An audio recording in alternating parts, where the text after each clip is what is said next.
মউত আর রিজিক, এই তিনটা হলো আল্লাহ পাক। যদি আপনি এই তিনটে জিনিস যদি আল্লাহর উপর ছেড়ে দেন, আপনার এই দুনিয়া আপনি কাউকে দিয়ে ভয় পাবেন। আমার তো রিজিকের মালিক কে? আল্লাহ।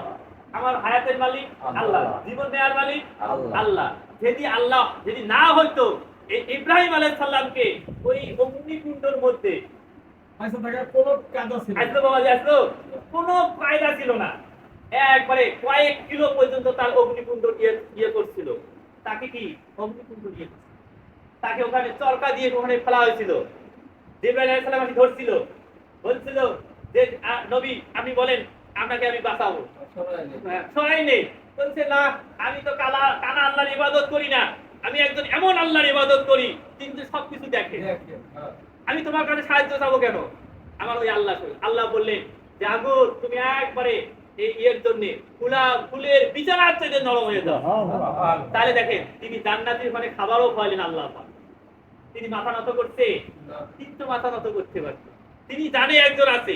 আপনাদের যদি মুমিনদের, আমরা মুমিন, আমাদের মৃত্যুটা হবে, এটা স্বাভাবিক।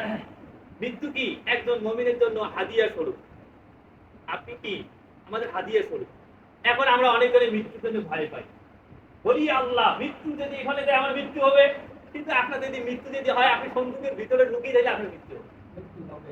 মৃত্যু আপনার অনিবার্য, জন্মধার মৃত্যু হবে তার। আজকে মৃত্যুকে আমরা কি আলিঙ্গন করতে পারি না। মৃত্যু যে আমাদের হাদিয়া স্বরূপ, এটা আমরা গ্রহণ করতে বলছেন।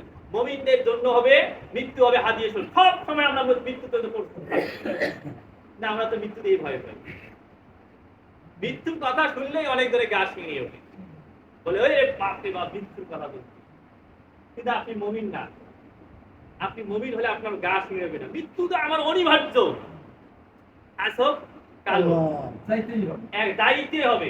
অনেক নবী, আদম আলাইহিস সালাম 950 বছর তিনি জীবিত ছিলেন, 950 বছর হবে, হ্যাঁ 940 বছর, এইটা একটা এরকম হবে। কিন্তু দেখা যায় তিনি 950 বছর।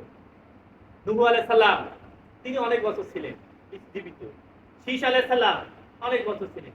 কিন্তু আজকে আপনারা দেখেন, কোরআন শরীফ পড়েন, এখানে অনেক আছে। হুদুদ পাখি গল্প আছে, সুলাইমান আলাইহিস সালামের গল্প আছে, অনেক নবীর গল্প আছে, 25 জন নবী রাসূলের গল্প আছে। এখানে কোট করা আছে। আপনাদের পড়েন, অর্থ সহ পড়েন, আপনাদের ওই হুজুরের কাছে যাওয়া লাগবে না। আপনারা পানি পড়া নিতে যান হুজুরের কাছে, সূরা ফাতিহা পড়বেন, নামাজি ব্যক্তি হবেন, সূরা ফাতিহা বলবেন, বিসমিল্লাহ করে দিবেন সুর, সূরা ফাতিহা বলি। সব রোগের সেবা হলো কি? সূরা ফাতিহা। আমি বলে যাইতেছি, সব রোগের সেবা হলো সূরা ফাতিহা। এখন দেখা যায় একটু যদি ভয় পায় বা হুজুর সাহেব আপনি একটু ফুকি দেন, কারণ হুজুর তার জোরে জোরে বলে না, ঠিক আছে? ওই হুজুর সাহেব 2 টাকা হাদিয়ে বলবে, কারণ ওরা বলে তো হাদিয়ে না, হ্যাঁ হাদিয়ে নেওয়া দেওয়া দোনো দুটে, দেওয়া সুন্নাত নেওয়া সুন্নাত, এটা ঠিক আছে, সমস্যা নেই। হ্যাঁ সমস্যা নাই, কিন্তু এইটা নিতে পারে দিতেও পারে, এটা কোনো সমস্যা নেই। কিন্তু দেখা যায় ওনারা কিন্তু বলে না। আপনার সূরা ফাতিহা বলবেন, একটা আপনার রোগ হচ্ছে, আপনি সূরা ফাতিহা বলেন, নিজে কাজ নিজে করেন। এই হুজুরদের হাওলাত করা বাদ দেন। হুজুর তো ওই আসি বলে রাব্বির হামহুমা কামা রাব্বাইনা সগীরা, ওরা বাপের নামে 14 গোষ্ঠীর নামে আগে দোয়া করেছিল। হয়লেন আপনি, দোয়া করলে উনি, ওনার বাপের নামে, ওনার বাপকে জান্নাতে দিয়ে আসছিল, তারপরে আপনাদের। তাহলে বাবাজি, আমাদের মুসলমান, আমাদের নিজের করতে হবে, নিজের জানতে হবে। আপনার আগের হুজুর কি বলছে আমি জানি না, আমি বলছি যে আপনাদের দোয়া আপনার নিজের করা শিখতে।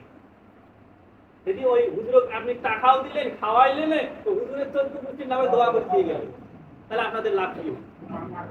খাওয়া খেয়ে গেল হুজুর, আপনাদের লাভে কি?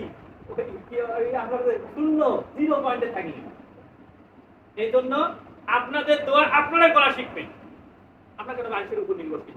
আপনি তো মুমিন, আমরা তো মুসলমান। আমাদের প্রত্যেকটা কর্তব্য হলো আপনার নিজেই দোয়া শিখবেন। পারেন রাব্বির হামও পারেন, রব্বানা আতিনা ফিদ দুনিয়া যেটুকু পারেন অতটুকু আপনি নিজে করা শিখবেন। অনেক জন হুজুর আমি তো পারি না।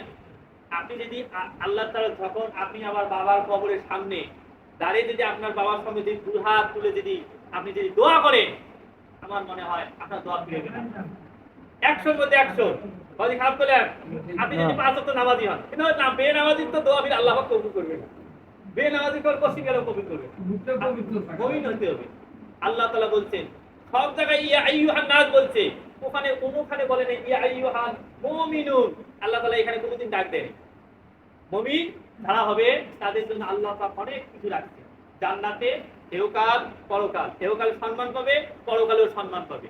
এখন দেখা যাইতেছে আপনারা মুমিন কিন্তু মুসলমান আপনারা এখনো হন নাই। যদি আমি যে কথাটা বলি খারাপ বলছি? হ্যাঁ, মুসলমান কিন্তু আপনারা এখনো হন নাই। যখন এই 5টা স্তম্ভ মানবেন পূর্ণাঙ্গ ভাবে তখন আপনি মুসলমান। এখন কি আমরা আদা আদি মুসলমান, ওই যে বাপদাদার ধর্ম কালেমার উদ্দেশ্য হিসেবে মুসলমান। কিন্তু মুসলমান কি আল্লাহ পাক বলছেন যে আগে তুমি মুসলমান হয়ে মৃত্যু গ্রহণ করো। মুসলমান না হয়ে মৃত্যু গ্রহণ করা মানা করছি, কিন্তু আমরা তো মুসলমান এখনো হই। কখন হবে মুসলমান? আপনি নামাজ পড়বেন, হজ করবেন, কোরআনের আইন যা আছে সবকিছু আপনাকে মানতে হবে, তাহলে আপনি পূর্ণাঙ্গ মুসলমান। আল্লাহ